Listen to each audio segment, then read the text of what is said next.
Hey everyone, happy Friday. I want to start out by just saying thank you so much to everyone out there who has reached out, who is supporting the people of Ruidoso and Lincoln County, and to everyone who has sent their prayers and their thoughts and their well wishes to our community who is suffering.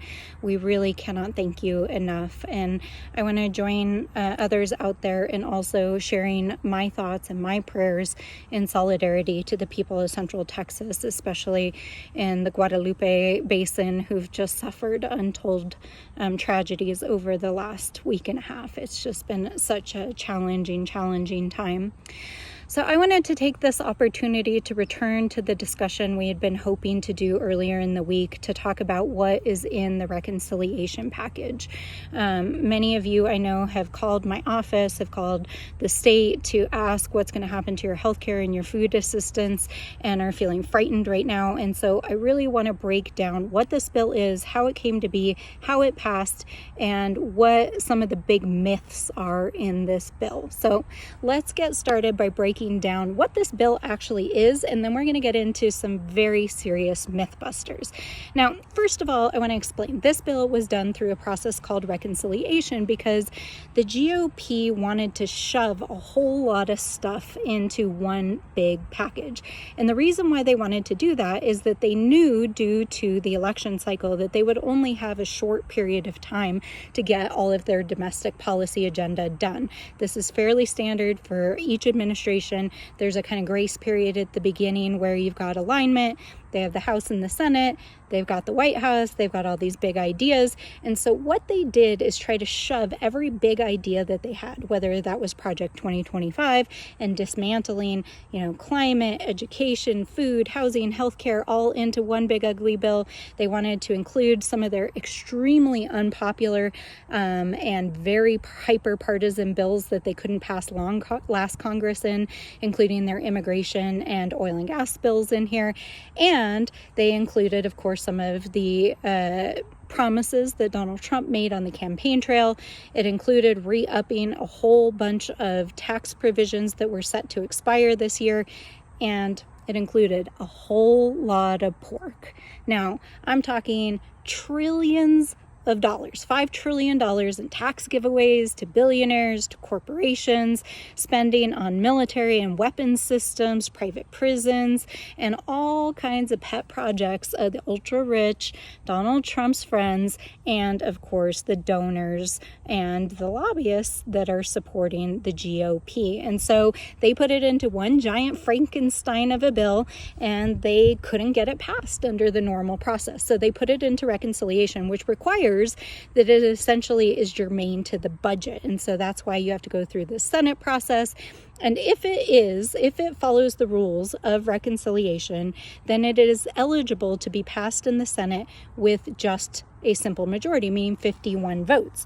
Now, the Republicans did not follow the rules. In fact, they did send much of it to the parliamentarian, but in the final hours, especially as they introduced a very changed bill and then shoved it through the system, they played all kinds of gimmicks. They used floor procedures to get around the rules, and frankly, they didn't have the votes to get it through. And so there was a lot of arm twisting, promises made, and ultimately getting around the rules to get it done.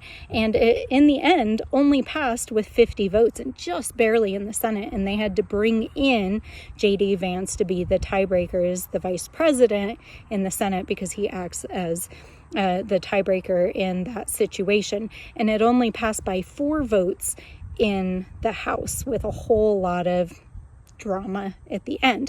Now, let's talk about why the Republicans themselves didn't like this bill. You had a whole lot of Republicans that agreed that this bill is actually really just bad for the American people. In fact, you had folks like Tom Tillis and Susan Collins who couldn't vote for the bill because ultimately it decimates Medicaid. It's going to cut millions of Americans, 17 million Americans off of their health insurance. It cuts food assistance, educational assistance, and other programs. You had folks like Brian Fitzpatrick in the House who agreed, and folks like Lisa Murkowski who said it's not even good enough to pass, but unfortunately still voted for it. And then you had folks in the House who frankly just didn't like the bill in general because it either didn't meet their vision for what a MAGA bill should be. You had folks like Self who called it morally and fiscally bankrupt, and Chip Roy who said it didn't meet the moment and the swamp is going to swamp. People like Clyde who said it failed to deliver on the promises and transformational change that they had promised.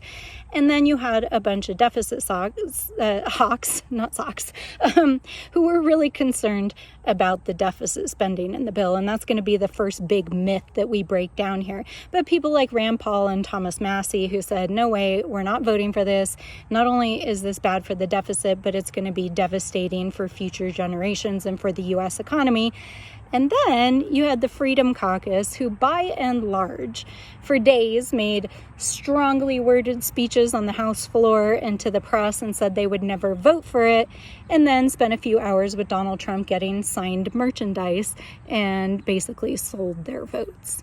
So that's how we got it. And in the end, only 5 Republicans total voted against this bill. We had 3 in the Senate and 2 in the House. So it passed. Now let's break down some of the big myths in this bill. In order to ultimately twist the arms of true fiscal conservatives in the House, if they exist, I mean, there's a few maybe, they spun this lie that the bill reduces the deficit and will stimulate the economy. Now, let me start and say that is a lie. They are lying to you. It does not do that. It is very clear. The CBO score for this bill states unequivocally it will increase the deficit by $3.4 trillion over the next 10 years. And then on top of that, it increases debt servicing. That means just the interest we're paying for deficit spending by $800 billion. And why? Why is it doing this? To give permanent tax breaks to the ultra rich and to corporations. Now, the way in which they're claiming that it does not raise the deficit is that they're trying to cook the books. They're trying to say that if you use the current spending before the taxes expire, that this is just continued spending. But that is not how basic math works. And so this bill is a deficit bomb. The Republicans know that. They are lying if they say that it doesn't. And in addition to all of those mega tax breaks, it's just a boondoggle on defense spending, on border spending, on private prisons, and frankly, on their friends. So that is myth number 1.